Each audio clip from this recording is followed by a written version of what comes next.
you are fasting when you are not fasting? God cannot be mocked. What if a man sows, that's what he shall reap. So, what has fasting got to do with, God being mocked or deceiving God? And this is what we're talking about. When you take things that have got no spiritual connotation and make them look as if God is somewhere counting and looking out for those who are fasting. So the whole thing sounds as if when you are fasting, God is in heaven checking who is fasting so that I will bless him, who is not fasting, or who is even fasting correctly and who is not fasting correctly. It's not so, sir. Fasting is for your own self. What you are doing is to limit yourself, limit the strength within you, take away that energy so that your spirit man can come up. You want to hear from God and you are so busy, too active, running from pillar to post, you can't hear God that way. So you are encouraged to fast. It is for your own benefit. It has no spiritual connotation. Give me the verses. I stand to be corrected. Fasting has no spiritual connotation. It has nothing to do with whether God will bless you or not. However, it is important. When you fast, you weaken your flesh. You take away your energy. It does not add to your blessing. What has it got to do with you cannot mock God? Whatever a man soweth, that he shall reap. We've passed this level. Drinking tea in between fasting time. If you want to fast. If you want to eat. Don't deceive anybody. Especially those of us who are young here. By God's grace, I'm just a little bit above 60. I still do full-fledged fasting. All right now. Have you heard our daddy?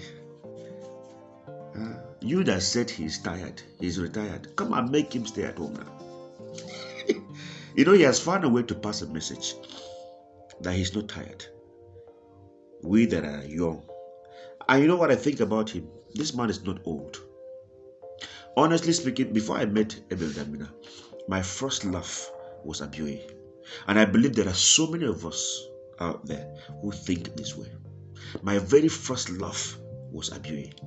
I wish Abioye had gone beyond this level of all this legalism. Honestly speaking, if he was preaching Christ and purely Christ, I would stay with him. Now, that doesn't mean I don't love where I am. Get it very well. But I wish you could just get over these things. However, Daddy, you are not old though. You are not old. Anybody who said you are old is deceiving himself. You are not old. You are not. If you think he's old, come and collect the microphone from his hands. And I think they are lucky. They are lucky that Abioye came with this wave of revealing Christ to this new generation.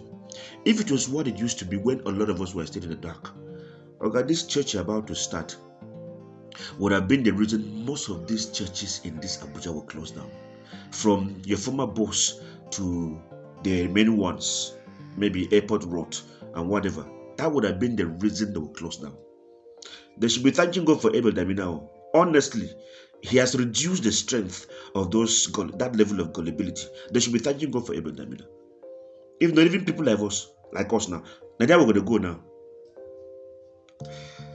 We love you, sir. This thing has not changed. There is no modern fasting. There is no technology fasting. No software for it. It is as hard as it used to be. Let's get back on track. Otherwise, we won't see this thing that our father saw. You generate this thing. You make it happen. It doesn't jump on people. Impartation can't change it. People today who are looking for who will lay hands on them. Hand lay on people is a way of just helping them to start off. You now go and build on your own. The hands that were laid on me were laid on several others. But upon receiving the laying of hands, you will now praise by yourself. Let's stop looking for easy way of doing these things. So if somebody lay hands on you, it is to help you to go and do the work that he's doing. You don't do it, the effect will soon fade out of your life.